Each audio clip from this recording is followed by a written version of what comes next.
Hello guys. Ayan. Itong manggahan na ito ay talagang inayos ang bakod guys. Binakura ng mabuti. At ayan. Nilinis ng may-ari itong lupang ito. Pinutol nila yung mga ugat. Ayan, yung mga ugat na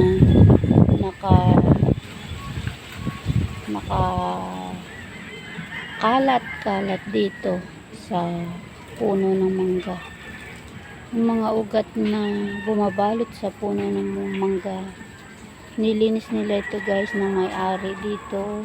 Tumanggahan nila, nilagyan nila ng bakod. Talagang napakatibay na bakod. At ayan, ayan, sa harapan ko guys, nilagyan nila yan ng yero para sarado na ang kanilang kalupaan hanggang doon, kasi pinakawalan nila guys to ng mga baka ang aalagaan daw nila dito, tsaka mga kambing. Dati kasi guys, sabi mga manok ang aalagaan nila dito, mga manok. Siguro nagbago isip kasi syempre mamamaho yung mga ipot ng manok dito sa mga kabahayan. Ngayon baka na lang. At ayan, may mga baka na guys dito. Ayan.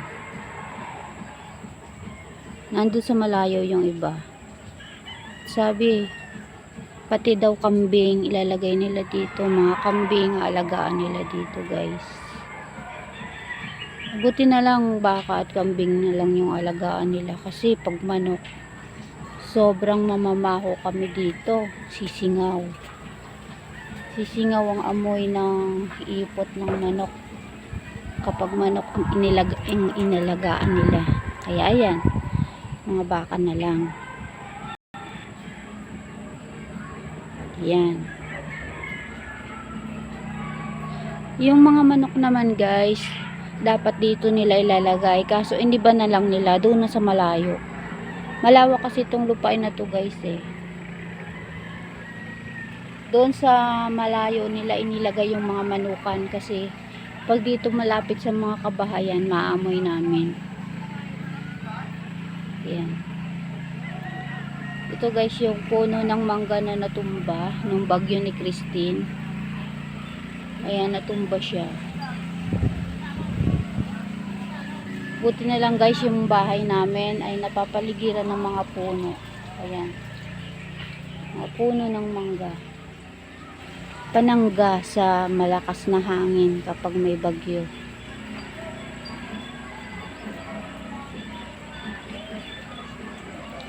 Nakakatuwa guys yung mga baka kasama nila yung ibon. Ayun kasama din nila ang ibon.